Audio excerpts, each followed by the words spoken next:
मेरा ऐसा मानना है कि 60 से 70% लोग ऐसे होंगे या 80% 90% भी ऐसे होंगे जिनको भगवान शब्द के अर्थ का नहीं पता। तो दिनेश भाई सही मौका पड़ा है क्योंकि पॉडकास्ट स्टार्ट हो लिया है। हाँ। और आपको पूरा मौका दे दिया गया है। हाँ। कि भगवान शब्द के अर्थ को आप परिभाषित करो। तो भाई भगवान शब्द का अर्थ ये है कि जो एक इंसान है या जो ये ब्रह्मांड है, ये ब्रह्मांड 5 तत्वों से मिलकर बना है, जिसमें वैसे भूमि, गैसे गगन, वैसे वायु, ऐसे अग्नि और नैसे नीर। ठीक है। सो भगवान शब्द उन 5 तत्वों से मिलकर बना है, उसको ही भगवान बोला जाता है भाई। लेकिन दिनेश भाई जो 5 तत्व आपने नाम बताए हैं विपिन भाई, ये 5 ही तत्व जो है वो चेतन नहीं है।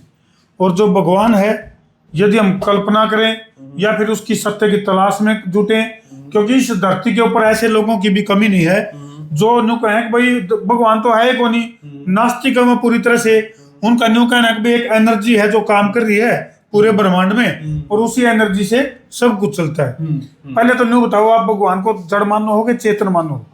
भाई मैं भगवान को ना जड़ मानता हूँ ना चेतन मानता हूँ, क्योंकि जो 5 तत्व आपने बताए हैं, ये 500 के 500 तत्व विपिन भाई, दिनेश भाई, जड़ है ये। बिल्कुल बिल्कुल। प्रकृति के 5 तत्व आपने बताए हैं। ठीक बात है। प्रकृति क्योंकि ज्ञान शून्य है, प्रकृति अपने आप कुछ नहीं कर सकती। जैसे कि आपने बताया भूमि यानी कि धरती यानी कि मिट्टी, यस, पानी, और फिर वायु, फिर आकाश, और फिर अग्नि।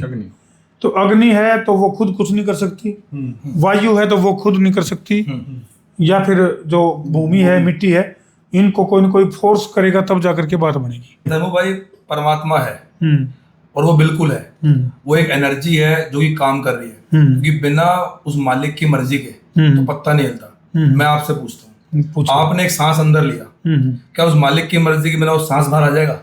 बिल्कुल भी नहीं। इस बात की क्या गारंटी है कि आप अभी सांस ले रहे हो, अगला सांस बाहर आएगा या नहीं आएगा? इसकी कोई गारंटी नहीं। तो उस मालिक की मर्जी के बिना पत्ता नहीं हिलता, तो हमारी क्या बात है? नहीं, वो एक एनर्जी है। अब उस एनर्जी को कैसे आप महसूस करते हो, कैसे आप देखते हो, मैं इसका एक एग्जाम्पल देना चाहूंगा। पहले एक महाभारत आती थी, जो सबसे पहली महाभारत होती थी, ठीक है, जिसको कि हम आजकल तो घर घर में हो रही है, हर घर में हो रही है। जो महाभारत आती थी उसके अंदर बीच बीच में ना एक वो आता था विवरण कि एक पीछे एक भगवान बुद्ध के टाइप एक बंदा बैठता था, एक चक्र घूमता था, वो कहता था मैं समय हूँ, मैं काल हूँ, मैं समय हूँ, मैं काल हूँ। तो उसमें वो ये बताता था कि कोई है जो हमें एक संदेश दे रहा है कि परमात्मा है। वो पहले हमें चीजें बता रहा था कि आगे आपको ये देखने को मिलेगा।